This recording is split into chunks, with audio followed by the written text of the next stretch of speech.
Hello, ഇന്ന് നമുക്ക് ചക്കക്കുരു മാങ്ങയും മുരിങ്ങാക്കായും വെച്ചാലോ. നേരത്തെ ഞാനൊരു വീഡിയോ ഇട്ടിട്ടുണ്ടായിരുന്നു. പക്ഷേ ഇന്നൊരു പ്രത്യേകതയുണ്ട്. ചക്കക്കുരു നന്നാക്കാനോ അല്ലെങ്കിൽ ഒരുക്കിയെടുക്കാനായിട്ട് പ്രയാസമുള്ളവർക്ക് ഒരു എളുപ്പ വഴിയുണ്ട്. അപ്പോൾ ചക്കക്കുരു പെട്ടെന്ന് ക്ലീനാക്കി എടുക്കാനായിട്ട് ഞാനത് ഒരു കുക്കറിനകത്തേക്ക് ഇട്ടിട്ട് കുറച്ച് വെള്ളം കൂടി ഒഴിച്ച് വേവിച്ചെടുക്കുന്നുണ്ട് കേട്ടോ.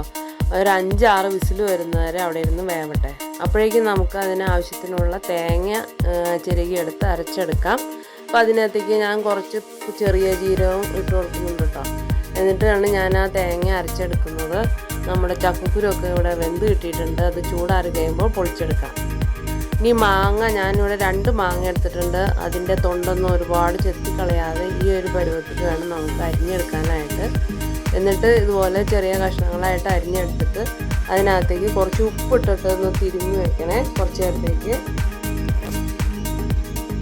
ഇനി നമുക്ക് 2 മുരിങ്ങക്കായ എടുത്തിട്ട് ഇതുപോലെ ചെറിയ കഷ്ണങ്ങളായിട്ട് അരിഞ്ഞെടുക്കാം. ഇനി ചക്കക്കുരു ഇപ്പോൾ ചൂടൊക്കെ ആറി വന്നിട്ടുണ്ട്. ആവശ്യത്തിനുള്ള കറിവേപ്പില എടുത്ത് വെക്കാം കേട്ടോ. ഇനി ചക്കക്കുരുവിൻ്റെ തൊണ്ടൊക്കെ കളഞ്ഞ് പെട്ടെന്ന് തൊണ്ട് കളഞ്ഞെടുക്കാനായിട്ട് പറ്റും.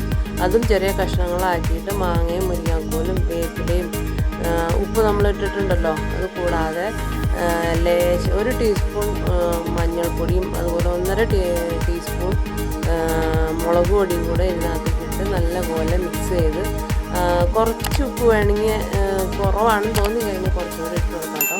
അത് എന്നിട്ട് ഒരു കുക്കറിലേക്ക് ഇട്ടിട്ട് നമുക്കൊന്ന് വേവിച്ചെടുക്കാം. കുക്കറിലിട്ടിട്ട് 1 വിസിൽ വന്നാൽ മതിയെ, അതിൽ കൂടുതൽ വേവിക്കരുത്. ഈ നമ്മുടെ മുരിങ്ങാക്കായൊക്കെ ഒന്ന് ഉടഞ്ഞു പോകും. അപ്പോൾ അത്രയും മതി. ഇപ്പോൾ അതാ 1 വിസിലടിച്ച് അതിൻ്റെ പ്രഷറൊക്കെ പോയി വന്നിട്ടുണ്ട്. ഇനി നമുക്ക് അരച്ച് വെച്ച തേങ്ങയും ജീരകവും കൂടി ഇതിനകത്തേക്ക് ഇട്ട് കൊടുക്കാം. എന്നിട്ട് നല്ലപോലെ തിളപ്പിച്ചെടുക്കണേ. ഞാനിപ്പോൾ മിക്സിയുടെ ജാറൊന്ന് കഴുകി 1 ഗ്ലാസ് വെള്ളം കൂടി കൂട്ടിയതിന് ശേഷം ഇതിനകത്തേക്ക് ഒഴിച്ചു കൊടുത്തിട്ടുണ്ട്. നല്ലപോലെ മിക്സ് ചെയ്തിട്ട് നമുക്കൊന്ന് തിളപ്പിച്ചെടുക്കാം. മുളക് പൊടി ഇടുന്ന സമയത്ത് നിങ്ങൾക്ക് കുറച്ചുകൂടി വേണമെന്നുണ്ടെങ്കിൽ ഇട്ട് കൊടുക്കാം കേട്ടോ. ഇപ്പോൾ ഇതാ നമ്മുടെ കറിയൊക്കെ പതിയെ തിളച്ച് വന്നു തുടങ്ങി. നല്ലപോലെ തിളച്ചതിന് ശേഷം മാത്രം നമുക്ക് തീ ഓഫ് ചെയ്താൽ മതിയേ. ഇനി നമുക്ക് കടുക് താളിക്കാനായിട്ട് ചുമന്നുള്ളിയും വേപ്പിലയും കടുകും ഉലുവയും വേണമെന്നുള്ളവർക്ക് വറ്റൽമുളകും കൂടി എടുത്ത് വയ്ക്കാം കേട്ടോ. ഞാനിപ്പോൾ വറ്റൽമുളക് എടുത്തിട്ടില്ല. ഇനി അത് നമുക്ക് കടുക് താളിച്ച് ഇതിനകത്തേക്ക് ഒഴിക്കാം. നല്ല മണമൊക്കെ വരുന്നുണ്ട് കേട്ടോ. അടിപൊളി ടേസ്റ്റിലുള്ള ഒരു ചക്കക്കുരു മാങ്ങ കറിയാണ്. പെട്ടെന്ന് തന്നെ നമുക്ക് തയ്യാറാക്കിയെടുക്കാം. ഒരുപാട് പണിയൊന്നുമില്ല.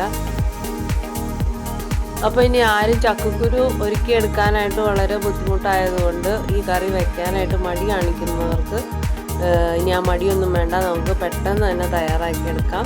അടിപൊളി ടേസ്റ്റാണ്. ഒരു ടേസ്റ്റ് വ്യത്യാസവും ഇല്ല. അപ്പോൾ എൻ്റെ വീഡിയോ എല്ലാവർക്കും ഇഷ്ടമായി അല്ലെങ്കിൽ ഉപകാരപ്രദമായി എന്ന് വിചാരിക്കുന്നു.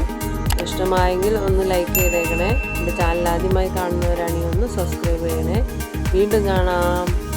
അതുവരേക്കും ബൈ.